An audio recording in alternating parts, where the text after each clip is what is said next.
That to us. And also we had another young lady that was supposed to be here, the teacher I spoke about earlier. She did a video, but she submitted it too late. So I'm going to put it on our YouTube. So if anybody wants to see it, you can see her point of view as well. You know, I really love this discussion, and I think that this is really healthy for us to have this dialogue, because I think there is some misconception that people are either for or against, right? This very big divide, and really a lot of times people just are curious. They want to know. They don't understand, right? And sometimes some doctors, right, talk to you and it's like, I don't know what you're saying. Speak layman, you know, like kind of talk to me like I just, you know, was born yesterday, you know? And I think that if we connect with people more on that level, people don't understand a little bit more, maybe people might be more prone to receive the information. And then also some people just will never, right? Some people will, and I'm not pointing at you. I'm sorry, I'm just, will never. Will never. Some people may never be on board, and that's, I mean, what do? You can't force it, right? Not yet. So I don't know. And so we're gonna open this to the audience, to our community members. If you all have any questions, comments, anything. If you have anything you want to add, please do so now. I know that we have people, you know, in this room that have different thoughts and experiences with the vaccine. And I will share really quickly the other gentleman that Kevin was so nice to take. Kevin came to show up as a community member and ended up at the table. So thank you, Kevin. He's been here before, but we had another gentleman that was going to be here but was unable to make it because he had some health concerns, and he was actually in the military and very pro-vaccine. I mean, whenever it was time to get a vaccine, he was definitely doing it because in the military, I mean, you don't have a choice, right? But he was definitely for it, and he got the COVID-19 vaccine and ended up having heart issues that he said he'll probably live with for the rest of his life. He believes that it came from that, right? So now he is not necessarily against, but had some questions, right? Because he was going to tell a story here about the health conditions that he has now in regards to that again, like he said, he thinks that he'll have to live with that for the rest of his life. And so there, again, it may be rare, but it was really real for him, right? So it's this idea, like, how do we allow space for people to share that experience that they're living with, right? I mean, that's something that him and his wife, you know, young marriage, and you know, she didn't expect for this to take place, right? And now in such a young part of their early part of their marriage, they're dealing with his health issues that he believes came from that. So I think that we just need to make room for conversation surrounding it and people to share their stories and experiences. I think that's fair, more than fair. So does anybody here have any? Oh yeah, we have somebody right up front.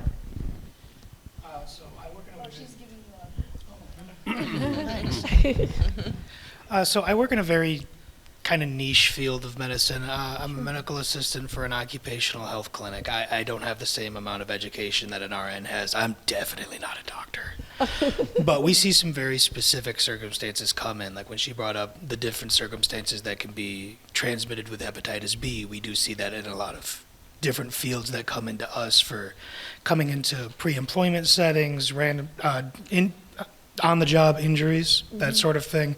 For a lot of people, it's a very real concern because you never know what's on something that you've touched. You don't know what's been on something that ends up accidentally going through your body. Tetanus prevention, like the doctor mentioned in there, is something that we focus a lot on. They recommend you get one once every 10 years because we don't really have a cure for tetanus. Usually if you've had one within 5 to 10 years, we're not going to worry about it. We see some people, they haven't had one in 30. They don't want one. We're not going to make them get one. But there are some circumstances that we get as well where I know there were some concerns earlier about like over-vaccination. The entirety of my career, what we've been taught, you never give more than 4 in any one setting, and that's at the most. Okay. Typically, we won't give more than 3. I've seen circumstances where people were getting 6 of them at once, 7 of them at once. Oh. The military is terrible with it. The military will give you up to 12. I come from a military family, so I know that's not a lie. Yeah. There is concern. There's real reason for concern when somebody gets over-vaccinated. Personally, do I feel like somebody should get them? Yes, I'm not going to judge you if you don't. It's not a one-size-fits-all thing. I feel like it should be treated based on the individual. That's partially just coming from what I do every day, dealing with people from all walks of life who are exposed to all different sorts of hazards and conditions and threats. Yeah. Thank you. Thank you for sharing that. Thank you for sharing that. I mean, is that a thing over? Because honestly, thank you. I appreciate that. And then we'll go to the next person. I just have a question about that for anybody that is in the medical field that wants to speak on that. That was never something that was brought up in my discussions, right? About being over vaccinated. It was either kind of like, I don't know if I want that, or yes, I definitely will. I mean, is that a thing? Like, is that a thing to over vaccinate? It is, the person he's speaking about is my daughter. Okay. She received 8 injections at one time. It's on her MICR.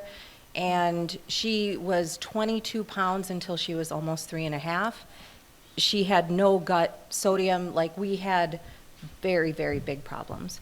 So yes, there's definitely, and the doctor said each time, because I'm a good mother, bring her in, dose her with Tylenol and Motrin, and we'll give her shots. She'll be, he never said she'll be fine. But they did not slow down. They did not walk back from it. And they did not admit that it had anything to do with what was going on in her health. And it was until we left that practice voluntarily.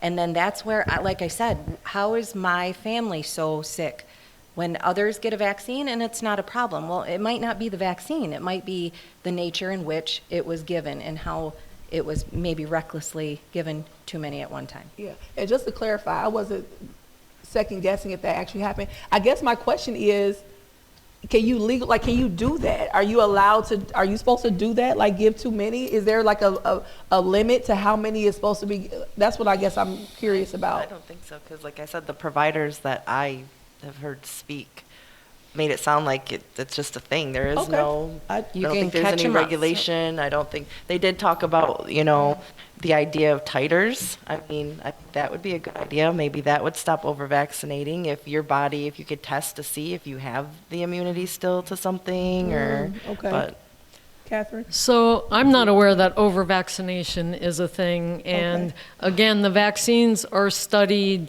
given multiple vaccines at one time. And if you take a step back and look at all the things we come in contact with, again, vaccines are just such a small part of all the different substances we come in contact with. In the year. So I think, I know it's a concern. That there have been studies on it, and there's also, I know, studies looking at how much can, say, an infant make antibodies to. And the amount of vaccines given is only a very small fraction of how an infant's immune system is able to respond. Yeah. And, you think of all the things kids crawling on the floor get into. There's lots and lots of things that kids encounter every day. The cuts and scrapes, there's lots of substances getting into our bodies in different ways. Yeah.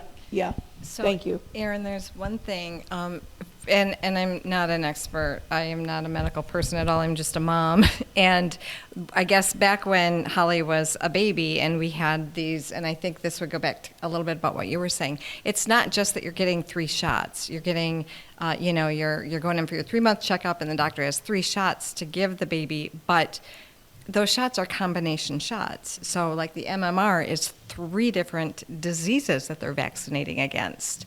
And so you're getting the MMR with, and I don't know the schedule anymore, but those are the things that from the parent's perspective, all of a sudden there were 3 shots, but there were 9 diseases. And a lot of these are live viruses. And that was our concern from a parent's perspective. Like, I just took my, 12-pound baby in, and they just put 9 live viruses in this baby, and I don't know how that's going to impact my child. I'm not saying it was right or wrong. I'm just saying those are from a parent's perspective, and we don't know that. Like you, especially as a newborn, when you're in the hospital and you just gave birth to this child, the last thing you're thinking about is what are in those shots, right? So those are the things, whether or not it's over vaccine or not, or there's studies on it or not, those are those conscious questions we have to ask ourselves on, as a parent, on what that's going to do. And that's where the conversation came in with my doctor. And I told him that, like, I did this to Holly. I don't know if I can do this to Taryn. And so he said, well, let's see what we can do. Let's break it up so you can, feel more comfortable about it. And I did, and everything was fine. And my kids are all up to date on their vaccines, and they're healthy otherwise. So, but that's just, when you talk about over-vaccinating, I think about those things. It's not so much that there were a lot of shots given, but there was a lot of information or a lot of stuff that was going on in those shots. So, Thank you. I think in my memory, wasn't it required and mandatory that children be vaccinated in order to go to public school? It was. I'm sorry. I thought you were asking. Well, and if, now there's been some outbreak of measles, I think down in Texas, is it?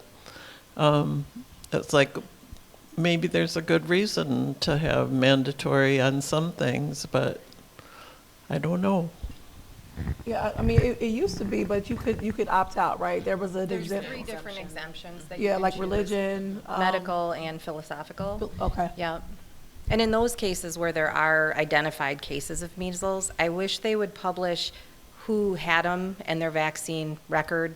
Honestly, like if we're already discussing the outbreak, I would love to know if they were vaccinated or if they weren't vaccinated. They don't really include that in the data. So just out of curiosity, because I know some that were vaccinated with, MMR did end up with measles, whether it was a bad case, good case, whatever, it doesn't matter. It just, I just would love more data on that if it were possible. And your point is that it might make sense to have a mandated vaccinations at different schools to prevent those type of outbreaks.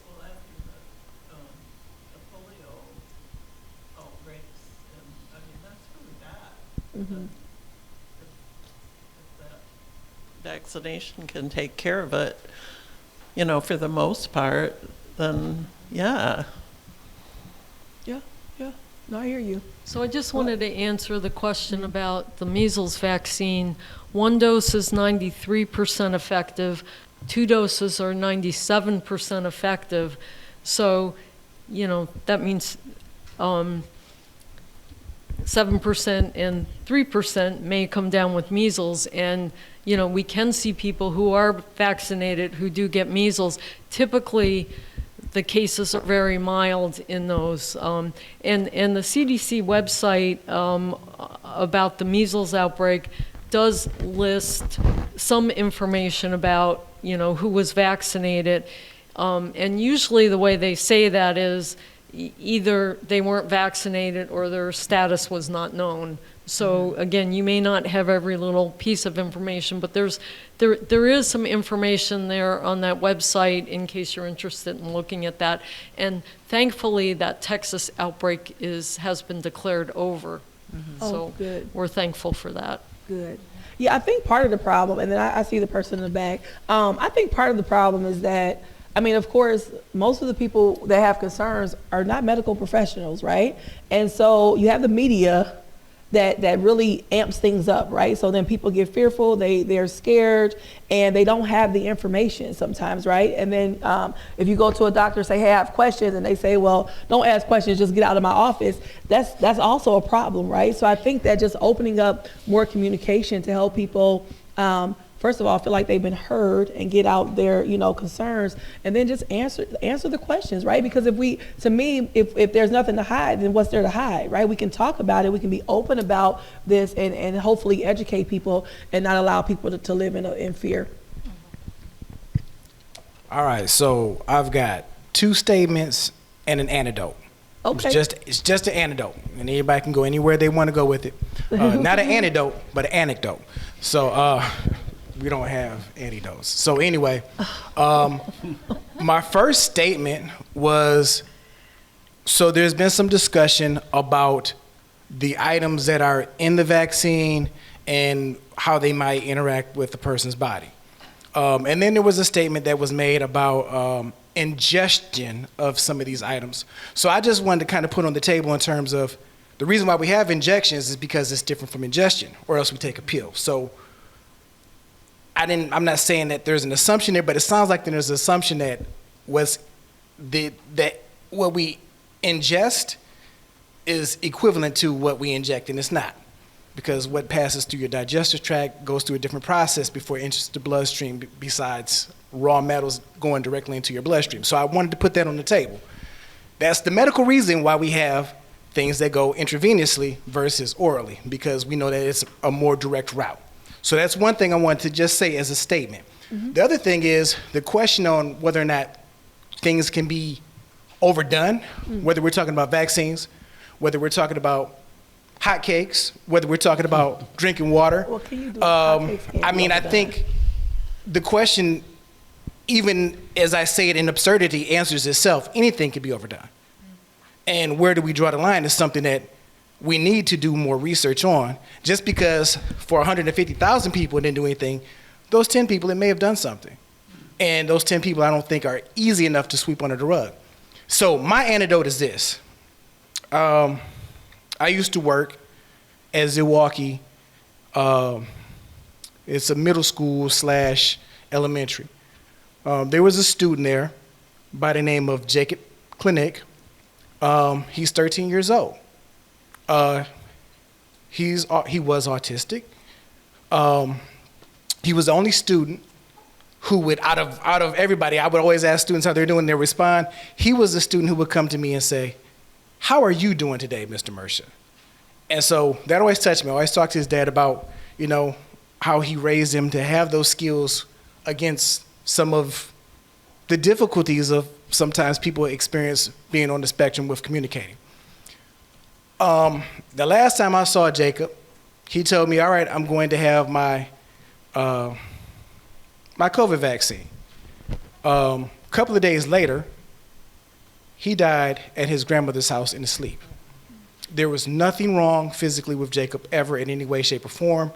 The CDC did an investigation and said that the vaccine was not the cause of the death, but did not cite any cause whatsoever. It's just an anecdote. Thank you for sharing that. Sorry to hear that. Anybody else have anything to add? Yep.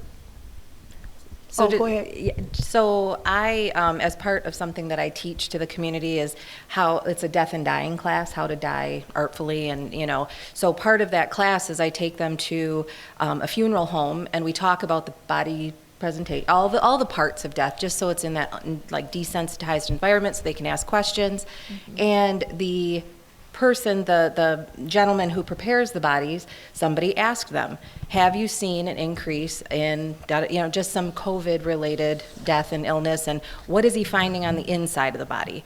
And he answered it, and he said that things are definitely different now from COVID forward. So I don't know who or what that, lends to, but there are body differences. And he, so in his line of work. Difference as far as like the actual anatomy, when they prepare the body, the process has their bodies look different now? On the inside, on the vascular side of the body. There were differences marked and this man has been doing it for 35 years. So it was just a really interesting conversation because it was somebody that it was not where I thought the conversation was going to lead at all. And he gave that information and I thought, well, there's somebody who saw a difference. There's actually a whole documentary about it that they interviewed mortuary people. Mm-hmm. There's a documentary out there that you could look it up. I forgot what it's called. Thank you.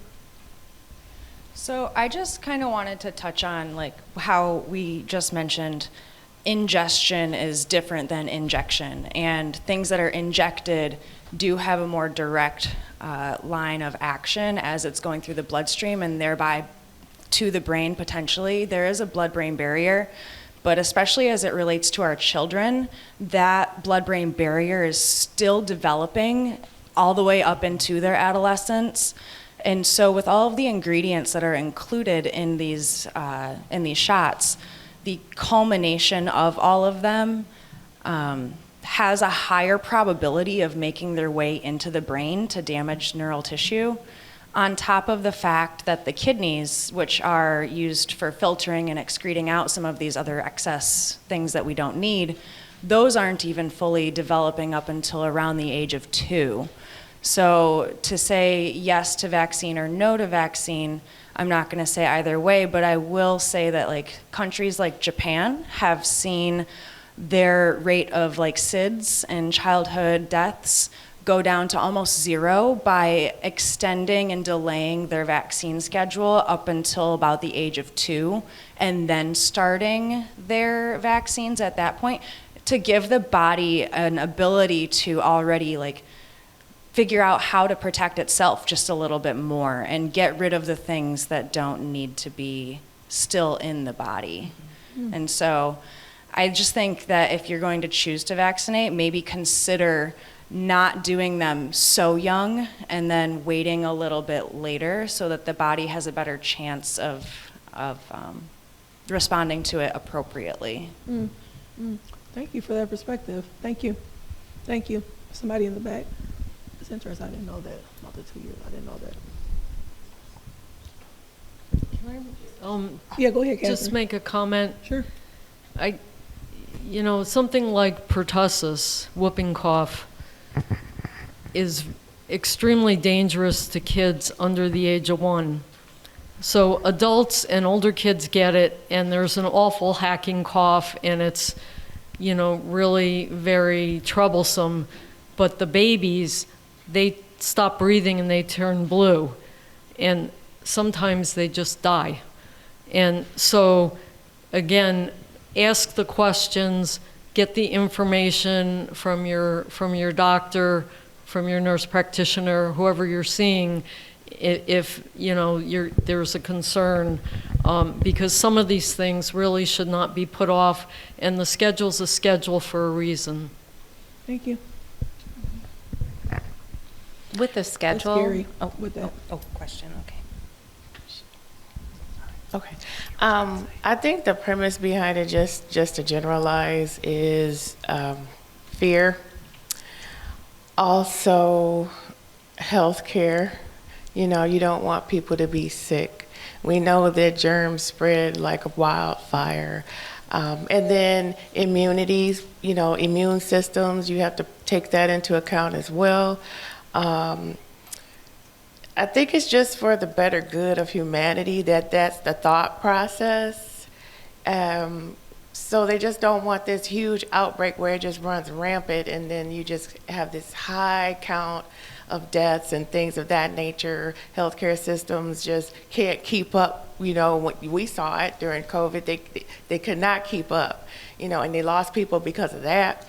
But I think you do have to do research. We were told and just did as we were told. We followed suit, most of us. Most of us come from that, you had to get immunized.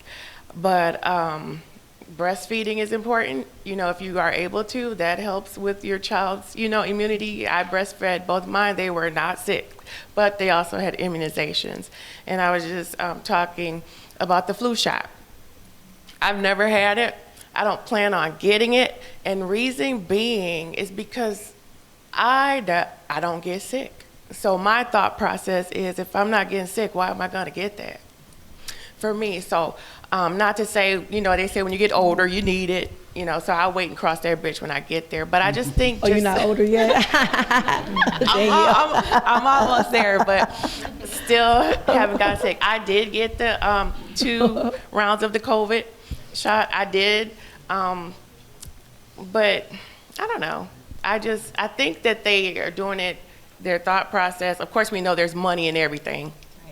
But the thought process, I think, is for the good of humanity, because you have seen where there were outbreaks. You have heard and seen people not being included because they don't do that. Children not being able to go to school because they didn't get it. So, yeah. Yeah. Thank you. Maria. I'm pretty long-winded, so I'm going to attempt to not be super long-winded. But, I came from same thing, had all of my vaccines when I was little. Mom was a nurse. We got all of our shots on time. But then also, if you're not dying, you're not going to the doctor, you'll be fine, brush it off. Yes. So when I had my own kids, I had the displeasure of being pregnant in 2021. Don't recommend. And working in healthcare, we were lucky enough to have the first access to the COVID vaccine. And I received my first COVID shot when I was 7 or 8 months pregnant, because I didn't want to get sick and I didn't want my baby to get sick. And so I made that decision. I did also get COVID, yucky me, before the shot, and my son has been like the healthiest that he's ever been. So I think the biggest problem when it comes to this topic is correlation does not equal causation, and there are so many situations, and healthcare is so complicated, and anatomy is so complicated. The pathology of disease is so complicated, and I'm lucky enough to have come from a healthcare background as well as my mother, and so I know certain things, and I do trust my doctors. I know that not everybody does, but I'm not really sure how to word this, but Just say it. It's really just a matter of, we have these diseases that we can get rid of, and when we're making decisions to not do the action that is proven scientifically to save lives, I personally just have a big problem with that. Thank you.